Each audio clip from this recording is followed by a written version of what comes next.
जाएंगे सुबह regular class. Hello बच्चों, सबसे पहले हम बात करते हैं फर्स्ट क्वेश्चन से। ये मदर्स ग्लोबल स्कूल का प्री बोर्ड का फर्स्ट पेपर है। क्वेश्चन बहुत अच्छे हैं, बहुत इन डेप्थ है, इसलिए पेपर डिस्कस कर रहा हूँ। ठीक है, गेट बंद कर दे, अंदर आ। यहां तक देखिए जी। Multiplier multiplier is the reciprocal of MPS.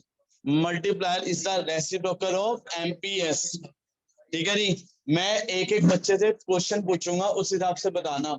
एक एक बच्चे से क्या पूछूंगा, क्वेश्चन पूछूंगा, उस हिसाब से बताना। ठीक है जी। देखो जी। यस, पीछे। हाँ बेटा, के का फॉर्मूला क्या होता है आप बताना। के का फॉर्मूला क्या होता है? देखो, के का फॉर्मूला क्या होता है? 1/MPS। के का फॉर्मूला क्या होता है? 1/MPS। तो बताओ, मल्टीप्लायर एमपीएस का रेसिप्रोकल होता है कि नहीं होता? होता है। पहला पार्ट। दूसरा पार्ट देखो बच्चों, higher the value of MPS, higher the value of multiplier. आप बताओ, इनवर्स मल्टीप्लायर और एमपीएस में डायरेक्ट रिलेशन होता है, इनवर्स होता है? इनवर्स। इनवर्स। तो पहला सही है, दूसरा क्या है? गलत है। ऑप्शन ए हो गया। अब पहला सही है, दूसरा गलत। अब जरा बच्चों ढंग से देखना। ठीक है, क्वेश्चन थोड़ा अच्छा बनाया। ठीक है, जिसको रट्टे मास्टर तो ये पेपर छू भी नहीं सकते। जिन्होंने ऊपर से पढ़ लिया, रट्टे मार लिए, वो नहीं कर सकते।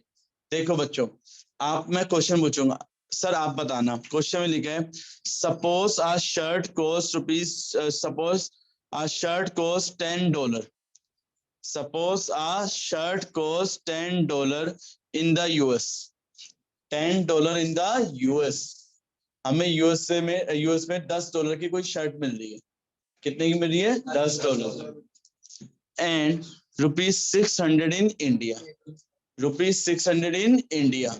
इंडिया में कितने की पड़ रही है? 600 की। और यूएसए में कितने का पड़ रहा है? वो $10 का पड़ रहा है। अब आप बताओ, $10 की यूएसए में शर्ट है, इंडिया में वो शर्ट कितने की है? 600 रुपए की है। अब आप बताओ, $1 का रेट कितना होगा? ठीक है, $10 की शर्ट कितने की है? 600 रुपए की है इंडिया में। तो $1 कितने का हो गया? 60 का। $1 कितने का हो गया? 60 का हो गया। ठीक है जी। $1 कितने का हो गया? 60 का। अब लिखा है $1, कहता है what will be the effect of export of India. Export पे क्या इफेक्ट पड़ेगा अगर $1 60 की बजाय कितने का हो जाए? 70। अगर $1 60 की बजाय कितने का हो जाए? 70। ठीक है, डॉलर का रेट बढ़ रहा है। जब डॉलर का रेट बढ़ेगा तो एक्सपोर्ट बढ़ेगा, कम होगा? बढ़ेगा। क्यों? डॉलर का और एक्सपोर्ट का क्या होता है? Direct relation. अब इसके लिए चैप्टर आना चाहिए, नहीं आना चाहिए? ठीक है जी, इसके लिए आना चाहिए। ठीक है, जो बच्चे सोचेगा सिर्फ रिलेशन, वो रिलेशन वाला बच्चा ये क्वेश्चन अटेंड नहीं कर सकता। क्लियर है? पक्का जी। ये पूरा पेपर ऐसा है, पूरा पेपर कोई भी क्वेश्चन डायरेक्ट नहीं है इसमें, कोई भी क्वेश्चन। देखो बच्चों, next, some countries have made an attempt to move towards an economy। ये होता है जनरल नॉलेज के क्वेश्चन, जो मैं तुम्हें बताता हूँ, तुम्हें लगता है कि मैं क्यों बता रहा हूँ, इधर सुन लेना। सपोज कंट्रीज हैव मेड,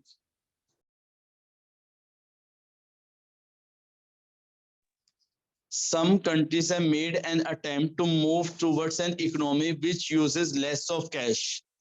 कुछ कंट्रीज कहाँ पे मूव कर रही हैं? यूज लेस ऑफ कैश और more of digital transaction. Cash का कम यूज कर रही है और डिजिटल ट्रांजेक्शन का ज्यादा यूज। ठीक है जी। In an initiative by the government of India to go cashless, RBI has introduce central bank digital currency. RBI ने क्या इंट्रोड्यूस कर दिया? Central bank digital currency. यहां तक कोई दिक्कत तो नहीं है? It is a digital form of legal tender issued by the central bank. सही है। It can be exchange for fiat currency 1 for 1। ठीक है जी। It is same as crypto currency. Crypto currency होगा? नहीं। One need not have a bank account. इसके लिए bank account खोलने की कोई जरूरत नहीं है। One need not have a bank account to transact using CBDC. CBDC क्या है? Central bank digital currency. के लिए कोई बैंक अकाउंट की ऐसे रिक्वायरमेंट नहीं। ओके, ठीक है जी, पक्का। तो स्टेटमेंट डी बन जाए। अब देखो नेक्स्ट क्वेश्चन जो इन्होंने बनाया वो पिछले साल का जो टर्म 1 का बोर्ड का पेपर है, पिछले साल का टर्म 1 का बोर्ड का पेपर है, उसके लिए बनाया। किसका? टर्म 1 का बोर्ड का पेपर। ठीक है जी, क्या होता है सुनना। Transfer payment are the receipts, transfer payment are the receipts which the resident of a country get for free. Transfer payment are the receipt which the resident of a country get for free. क्या ये सही है? ठीक है, ये सही है गलत है? सही है। सुन लेना, ये सही है गलत है? सही है। आगे, ठीक है जी, transfer payment could be given by the government, transfer payment government दे सकती है, यस। और बाय फॉरेन सिटीजन, और लिखा है और बाय फॉरेन सिटीजन, यस। कैसे? तुमने पढ़ा होगा यूनिलेटरल ट्रांसफर पढ़ा है, तो वो क्या होती है? ट्रांसफर पेमेंट कहां से मिलती है? बाहर से। और इन्होंने वर्ड लिखा है और का मतलब दोनों में से कोई एक, तो कोई भी दे सकता है। ठीक है जी, दोनों स्टेटमेंट क्या है? सही है। अब देखो ये वाला क्वेश्चन कोई बच्चा छुएगा नहीं, क्यों? पहली बात तो ह्यूमैनिटीज का बच्चा तो इसे अटेंड नहीं करता। क्यों नहीं करेगा ह्यूमैनिटीज का बच्चा इसे अटेंड? सुनना, ह्यूमैनिटीज का बच्चा इस क्वेश्चन को बिल्कुल इग्नोर करेगा। रीजन क्या है? ह्यूमैनिटीज के बच्चों को क्या पता होगा डेप्रिसिएशन रिजर्व फंड क्या होता है? बताओ, क्या ह्यूमैनिटीज के बच्चे को ये पता है डेप्रिसिएशन रिजर्व फंड क्या होता है? उन्हें नहीं पता ये क्या चीज होती है। अकाउंट्स के बच्चे को फिर भी पता होगा कि डेप्रिसिएशन रिजर्व फंड क्या होता है, जो हम मेंटेन करते हैं ताकि जब लाइफ खत्म हो तो हम क्या कर पाए, मशीन को डेप्रिशिएट, जो भी है। ठीक है, पीछे तो इसका जो आंसर है सुनना, पहला वाला सही है कि हम मेंटेन करते नहीं करते, करते हैं। अच्छा, आप लोगों ने पढ़ा होगा डेप्रिसिएशन का मीनिंग क्या होता है? Expected obsolescence, unexpected obsolescence. Expected depreciation किस वजह से होता है? Expected obsolescence. और एक्सपेक्टेड ऑब्सोलेंस में मैंने वहां 2 पॉइंट लिखे हैं, एक्सपेक्टेड चेंज इन टेक्नोलॉजी, क्या वर्ड लिखा है? एक्सपेक्टेड चेंज इन टेक्नोलॉजी, और expected change in government policy. यहाँ पे लिखा अनएक्सपेक्टेड ऑब्सोलेंस होता है due to change in demand in the market. क्या ये अनएक्सपेक्टेड होता है? एक्सपेक्टेड होता है? एक्सपेक्टेड। अनएक्सपेक्टेड ऑब्सोलेंस में आता है फ्लड आ गया, अर्थक्वेक आ गया, तो सेकंड गलत है, फर्स्ट सही है। अब ये वाला तो देखो ये मुश्किल है, मुश्किल है। जो ह्यूमैनिटीज का बच्चा वो तो छोड़ ही दे, ओ ह्यूमैनिटीज का बच्चा ऊपर वाला क्वेश्चन छोड़ देगा, लेकिन नीचे वाला क्वेश्चन ह्यूमैनिटीज का बच्चा आराम से कर सकता है। बच्चा देखो जी, इधर देखो, हाउस होल्ड, सुनते हैं ना, हाउस होल्ड प्रोड्यूसर को क्या दे रहे हैं? हाउस होल्ड प्रोड्यूसर को क्या देता है? Factor services. क्या देता है? Factor service. फिर प्रोड्यूसर क्या देता है उसको? Factor payment. क्या देता है? Factor payment. फिर देखना, प्रोड्यूसर क्या करता है? हाउस होल्ड को क्या बना के बेचता है? Goods and service. फिर हाउस होल्ड क्या देता है उसके बदले? एक्सपेंडिचर। क्या करता है? एक्सपेंडिचर। हाँ जी, क्या करता है? एक्सपेंडिचर। तो आप लोग देखो इसका ऑप्शन क्या होगा? इसका क्या होगा आंसर? फैक्टर पेमेंट, यहाँ पे फैक्टर सर्विस और यहाँ एक्सपेंडिचर। समझ आ गया? फैक्टर सर्विस और यहाँ पे क्या आएगा? एक्सपेंडिचर। क्लियर है सबको? ठीक है, तो इसका ऑप्शन समझ आ गया। एक चीज देखो, क्या नॉर्मल बच्चा ये क्वेश्चन कर सकता है? नहीं। ठीक है जी, 5 क्वेश्चन समझ आ गए। अब हम बात करते हैं बच्चों नेक्स्ट क्वेश्चन की, क्वेश्चन नंबर 6 की बात करते हैं। ठीक है जी, अब क्वेश्चन नंबर 6 पे चलते हैं। देखो, एक्सपोज इन्वेस्टमेंट, 2 वर्ड होते हैं, एक होता है एक्सेंटे और एक क्या होता है? एक्सपोज। एक्सपोज क्या होता है? एक्चुअल। एक्सेंटे का मतलब क्या होता है? प्लान। तो ये एक्सपोज क्या होता है? Actual investment. ठीक है जी, यहां तक क्लियर है? इसके चॉइस वाला क्वेश्चन भी देखो बच्चों, कहता है एमपीसी ग्रेटर है एमपीएस से। एमपीसी ग्रेटर है किससे? एमपीएस से। ठीक है, तो इन्वेस्टमेंट मल्टीप्लाई की वैल्यू कहता है इक्वल टू 5, लेस देन 5, ये सब चीजें होती हैं। रजिस्टर देना अपना, देखो इन्वेस्टमेंट मल्टीप्लायर इको का रजिस्टर है किसी के पास? इन्वेस्टमेंट क्वेश्चन में लिखा है एमपीसी ग्रेटर है किससे? एमपीएस से। ये मैंने डिस्कस किया हुआ है ऑनलाइन में भी, रिकॉर्डिंग में भी, हर जगह। देखो जी, इसका आंसर क्या होगा वो भी समझिए। देखो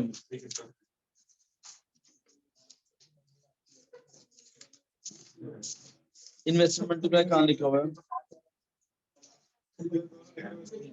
भाई? इन्वेस्टमेंट मल्टीप्लाई कहाँ लिखा हुआ है?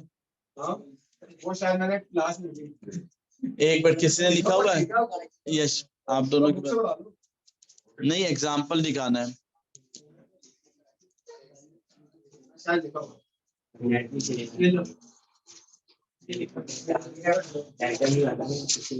पढ़ लो बेटा, पढ़ लो।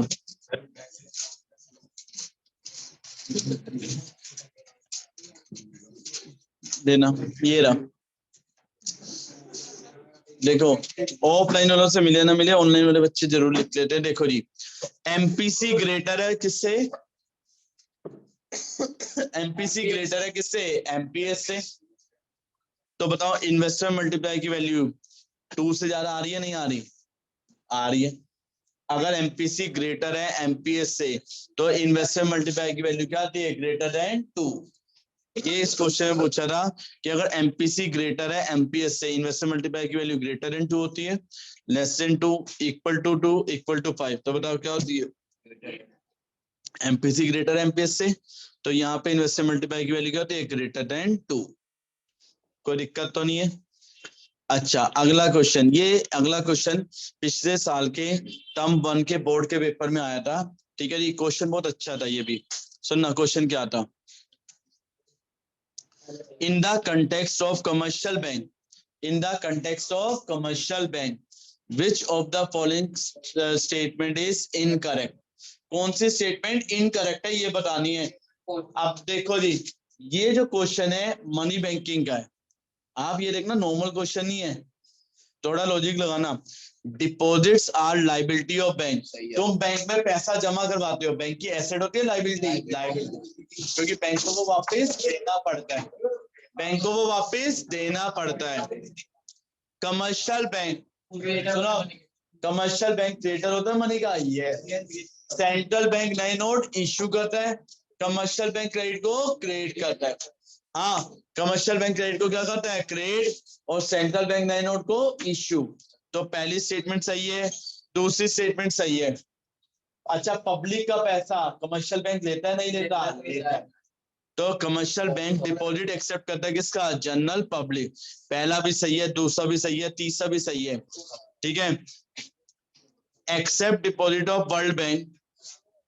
बताओ क्या कमर्शियल बैंक वर्ल्ड बैंक का डिपॉजिट एक्सेप्ट करता है? फॉर एग्रीकल्चर नहीं।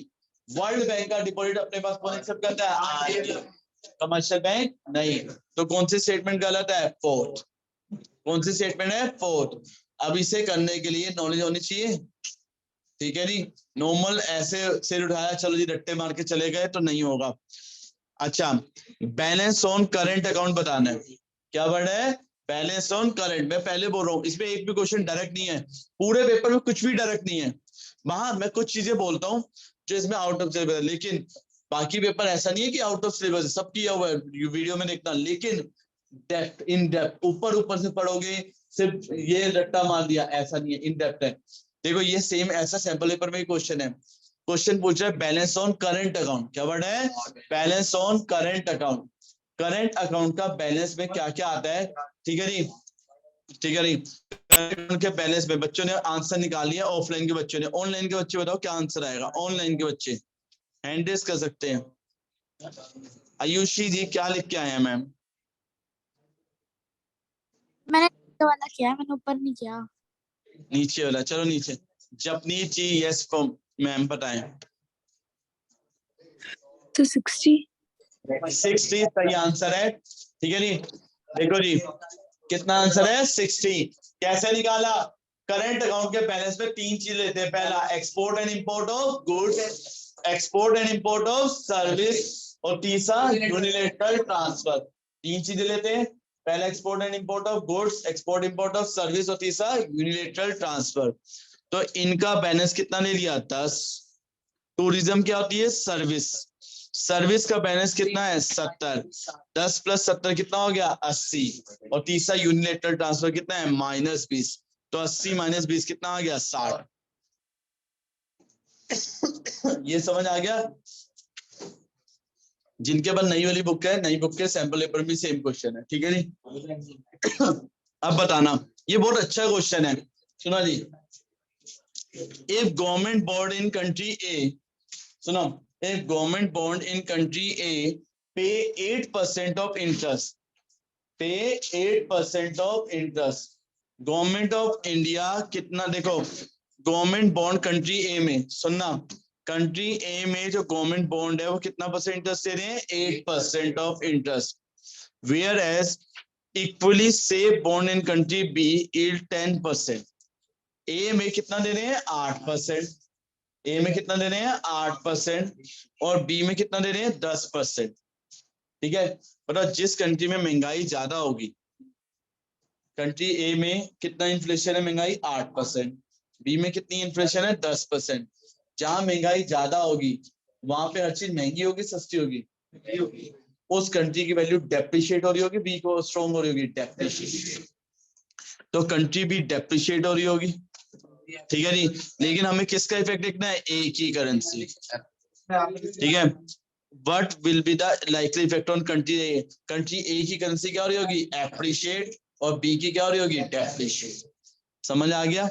ऐसा सेम क्वेश्चन मेरी बुक में दिया हुआ है, वो जो 4 पेज करवाए थे कि यूएस और इंडिया है, यूएसए में इन्फ्लेशन ज्यादा है इंडिया से, तो कौन सी कंट्री डेप्रिशिएट हो रही है, यूएसए की, और इंडिया की कंट्री क्या हो रही है, एप्रिशिएट। अच्छा, अब ये वाला सुनो जी, असेशन रीजनिंग, हाँ जी, यस। सर मुझे एक डाउट था।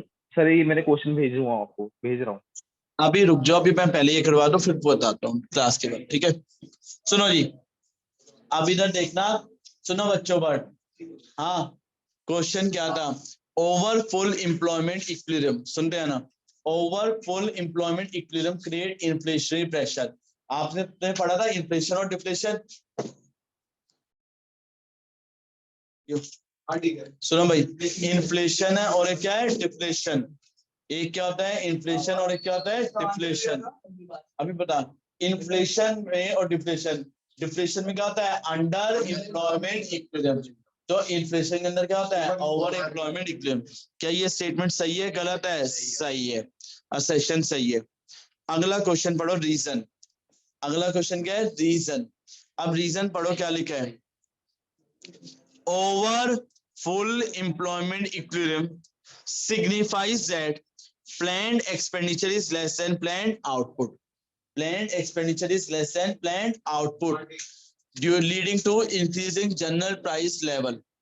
क्या planned expenditure less than planned output?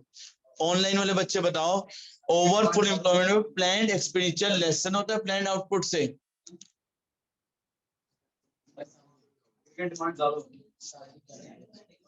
यार पंजाब के बच्चे आंसर दे रहे, दिल्ली के बच्चे तो आंसर दो। ये तो बच्चे देखो, ये देखो ये लड़की ऑनलाइन पढ़ती है आंसर देती है, दिल्ली के बच्चे आंसर ही नहीं देते। आरुष चलो आप बताओ। सर गलत है। गलत है, क्यों गलत है, सुनना, आप इन्फ्लेशन पढ़ते हो, इन्फ्लेशन में क्या होता था बताओ, इन्फ्लेशन में एडी ज्यादा होता था ए से, एडी कम होता था ए से।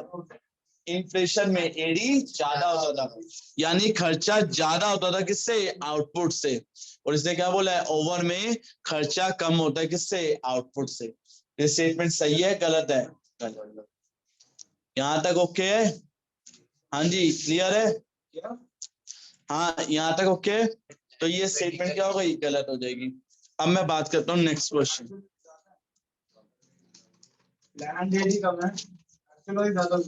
या प्लान्ड एक्चुअल की बात ही नहीं है, प्लान्ड एक्सपेंडिचर प्लान्ड आउटपुट की बात हो रही है। प्लान्ड एक्सपेंडिचर होता है एडी, प्लान्ड आउटपुट होता है एएस। अच्छा ये बताओ जी, MPC of developing country like India Bangladesh is more than MPC of developed country like America और इंग्लैंड। मेरी बुक में भी ये क्वेश्चन है, देखना एनसीईआरटी का है। बताओ एमपीसी, वहां लिखा क्यों हुआ मैंने, MPC of poor is always more than MPC of rich. क्यों, गरीब बंदा क्यों ज्यादा खर्च करता है, क्योंकि सुनते हैं ना, क्योंकि सबसे पहले अभी उसके पास इतना पैसा नहीं होता कि वो अपनी सेव करे, पहले वो सारा पैसा क्या करता है, खर्च। तो डेवलपिंग कंट्री से ज्यादा खर्च करती है एज कम्पेयर टू डेवलप। तो इसलिए एमपीसी ऑफ पुअर हमेशा ज्यादा होता है किससे, एमपीसी ऑफ पुअर रिच से। तो ये इसका सही आंसर है कि नहीं है। अच्छा जी, अब ये वाला न्यूमेरिकल, बच्चों ये वाला न्यूमेरिकल सेम मेरी बुक में है और मैंने 2 बार ये सेम क्वेश्चन करवाया भी ऊपर, ठीक है नी। पुरानी बुक में है, क्वेश्चन नंबर 12 है, नेशनल इनकम के पीछे वाले नोट्स है ना, उसमें क्वेश्चन नंबर 12 है सेम फिगर के साथ। ये क्वेश्चन इन्होंने नेशनल का कोई क्वेश्चन दिया, सिर्फ ये न्यूमेरिकल दिया है। आप आंसर वहां से भी चेक कर सकते हो, ठीक है नी। पेज नंबर जो नेशनल इनकम 2 नोट्स है ना पुरानी बुक में, एक आगे और एक पीछे, क्वेश्चन नंबर 12 है, देख लेना। अब मैं बात करता हूँ, ये अच्छा क्वेश्चन है, दिमाग देखो भाई। हाँ सुनना, ये थोड़ा अच्छा क्वेश्चन है, मैं पूछता हूँ जरा सुनना। बेटा आप बताना, आप आराम से आंसर दे दोगे। सुनो, many large multinational corporation, many large multinational corporation MNCs have recently shifted their investment from China and have started their production in India. काफी कंपनी ने अपनी प्रोडक्शन चाइना से शिफ्ट करके कहां पे शिफ्ट कर दिया है, इंडिया में।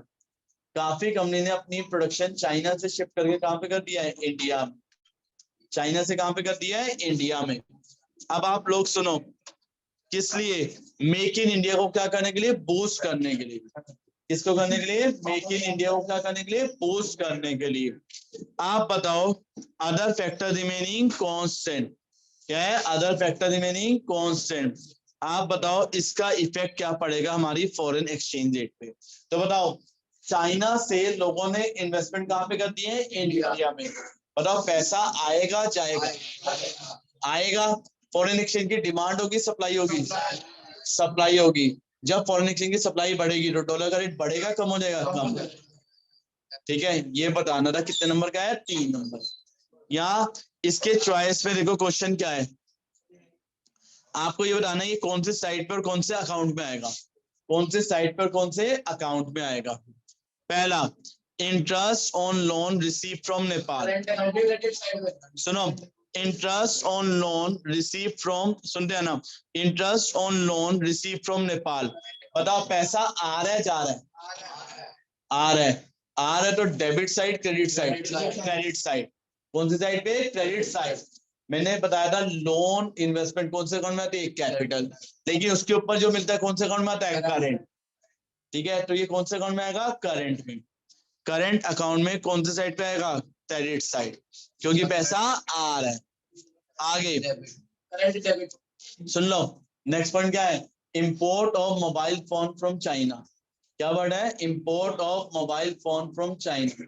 हम इंपोर्ट कर रहे हैं, बताओ पैसा आ रहा है जा रहा है, इंपोर्ट कर रहे हैं, पैसा आ रहा है जा रहा है, जा रहा है, डेबिट साइड। और एक्सपोर्ट इंपोर्ट किसी भी चीज का कौन सा अकाउंट में, करंट अकाउंट में, डेबिट साइड पे। ठीक है जी, चलो सर आप बताओ third point, foreign investment in India. सुनते हैं ना, फॉरेन इन्वेस्टमेंट इन इंडिया, पैसा आ रहा है जा रहा है, आ रहा है, debit side, credit side, credit side. और इन्वेस्टमेंट आ रही है तो कौन से अकाउंट में आएगी, इन्वेस्टमेंट आ रही है तो कौन से अकाउंट में आएगी, कैपिटल। समझ आ गया ये वाला। अगला न्यूमेरिकल बहुत अच्छा न्यूमेरिकल है, 4 नंबर का पूछा है। और सुनना, न्यूमेरिकल करने के लिए दिमाग आना चाहिए, यानी अगर डिटर्मिनेशन का एक न्यूमेरिकल ये समझ लो, कंसेप्ट क्लियर हो जाएंगे। सुनना जरा, वैसे ये सेम न्यूमेरिकल मेरी जो वीडियो बनी हुई है उसमें मैंने सेम लाइन सब कुछ सेम डिस्कस किया हुआ है। देखो जी, देखो जी, अब मैं बताता हूँ आप लोगों को। देखो जी, मैं आपको दिखाता हूँ ये कहां से। देखो जी, आप ये देखो, ये क्वेश्चन मैंने क्लास में करवाया था, जो मैंने वीडियो भी डाली हुई है, अंकित सर का स्पेशल क्वेश्चन, जिसमें आधा घंटा लगाया था। ठीक है नी, इससे पहले वाले बैच में एक बच्चे ने डाला अंकित चावल का एक स्पेशल क्वेश्चन। ठीक है नी, नाम, ठीक है नी। अच्छा सुनो, क्वेश्चन में इधर देखो, लैंग्वेज भी सेम। एक मिनट, ऑटोनोमस कंजम्पशन कितना है, सी बार। ऑटोनोमस कंजम्पशन क्या है, C bar. Consumption at 0, autonomous consumption कितना है, C bar. Consumption at 0 level of income. आगे एमपीसी, एमपीसी का दूसरा नाम क्या होता है, स्लोप ऑफ कंजम्पशन फंक्शन। देखो बच्चों को पेपर में जो दिक्कत हुई, सुनना, बच्चों को पेपर में इसी लाइन पे दिक्कत हुई, यही लाइन पेपर में उनके उठ के आई थी, 80% of rise in income is consume, 80% of rise in income is consume, यानी क्या दे रखा है एमपीसी, कितना दिया हुआ एमपीसी 0.8, ऑटोनोमस इन्वेस्टमेंट कितना दे रखा है 100, ये क्वेश्चन मेरा था, इन्होंने क्या दिया था क्वेश्चन में, ऑटोनोमस कंट्री कितना है 100, इन्वेस्टमेंट ऑटोनोमस कितनी दे रखी है 60, every increase in income 80% spent on consumption, ये क्वेश्चन में दे रखा है। तो इधर देखो बच्चों, अब ऐसे क्वेश्चन को अगर मेरे को सोल्व करना है, सुनते हैं ना, ऐसे क्वेश्चन को अगर सोल्व करना है तो बताओ बच्चों इक्वेशन क्या होती है, C equal to C bar plus B bar, क्या होता है C equal to C bar plus B bar, हाँ C की इक्वेशन क्या है C bar plus B bar, ठीक है,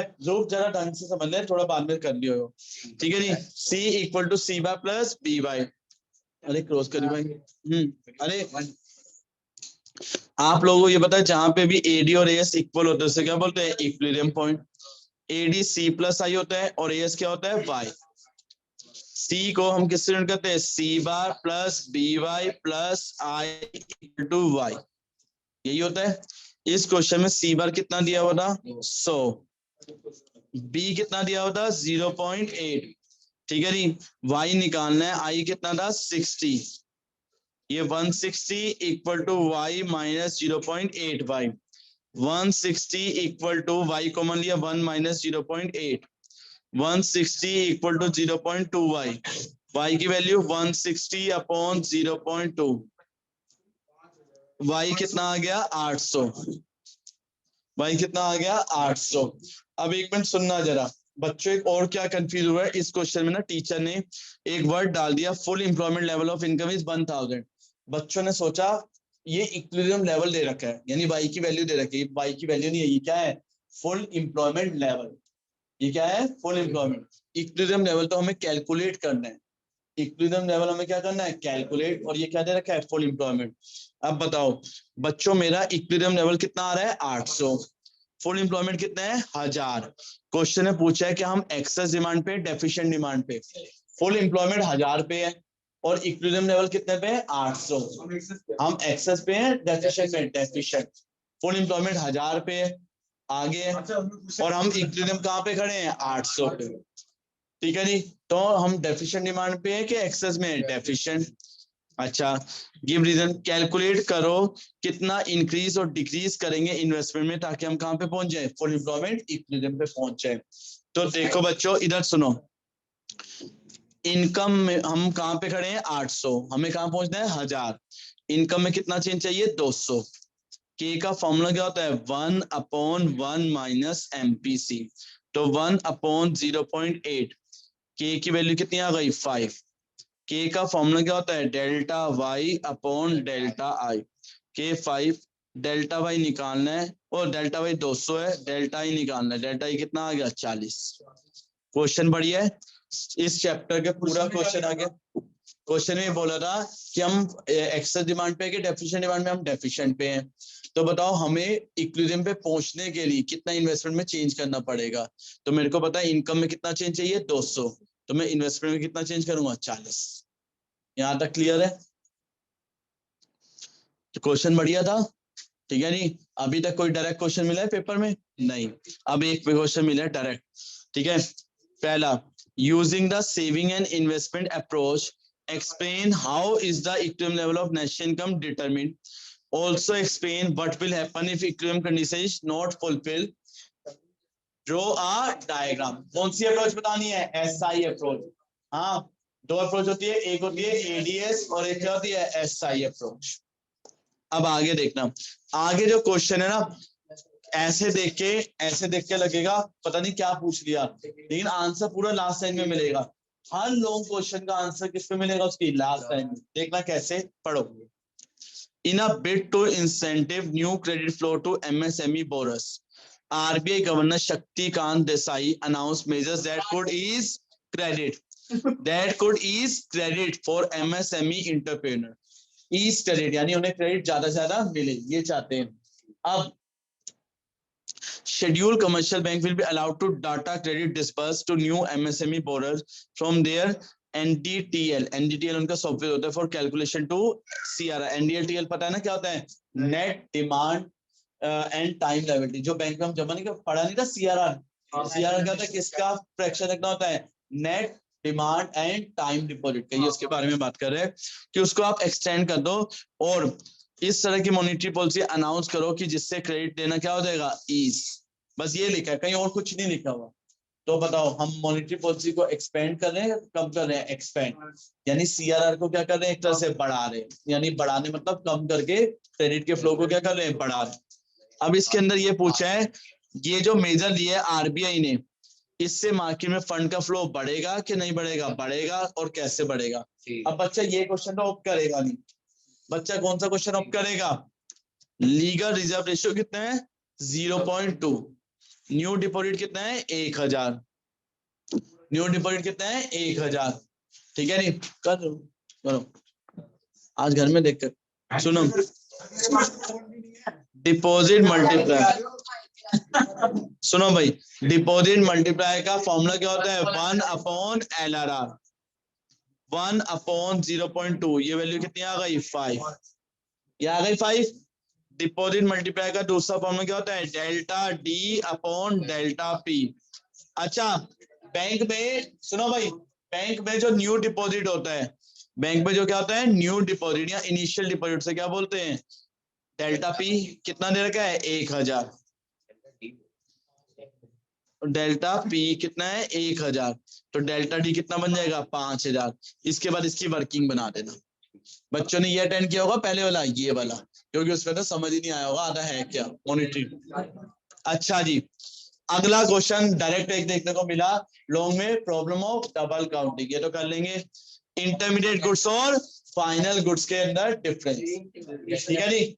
अब टीचर ने जो क्वेश्चन चॉइस में डाला है, चॉइस में ऐसा क्वेश्चन डाला है कि हाँ चॉइस डालनी है, लेकिन बच्चा वो अटेंड नहीं करेगा. देखो जी, Maharashtra, which has the single largest share in national GDP, close to 16%, the worst hit with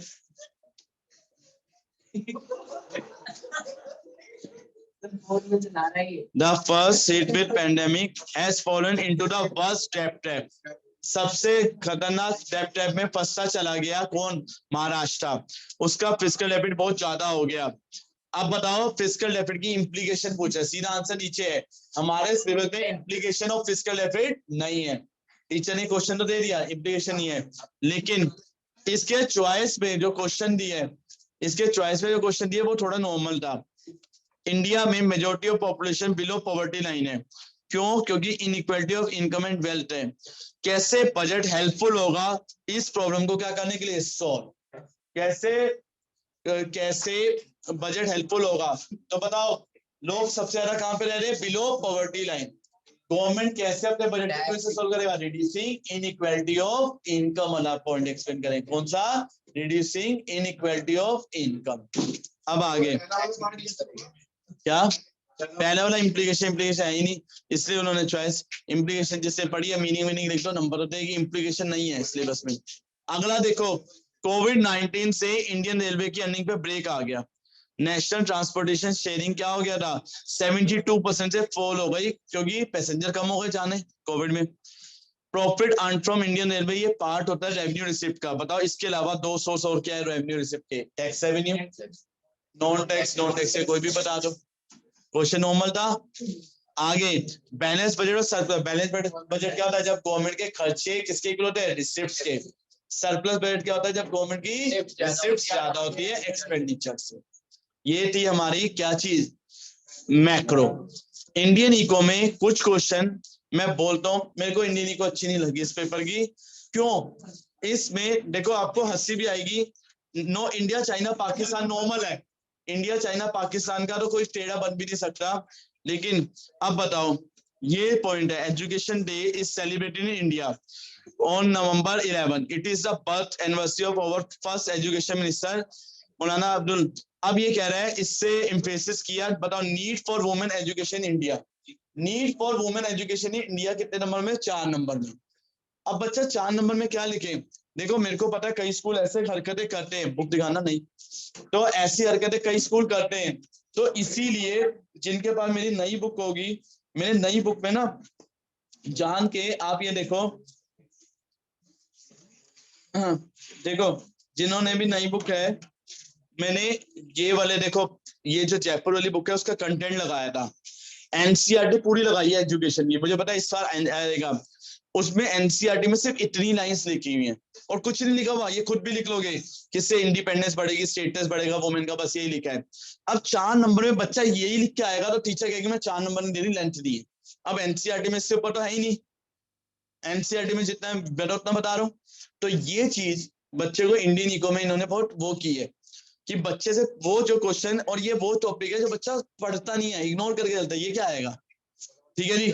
तो ये चीजें थोड़ा सा, और इसके साथ साथ मैं इस पेपर में इंडियन इको में कुछ क्वेश्चन बोलूंगा, ये देखो ये नॉर्मल है,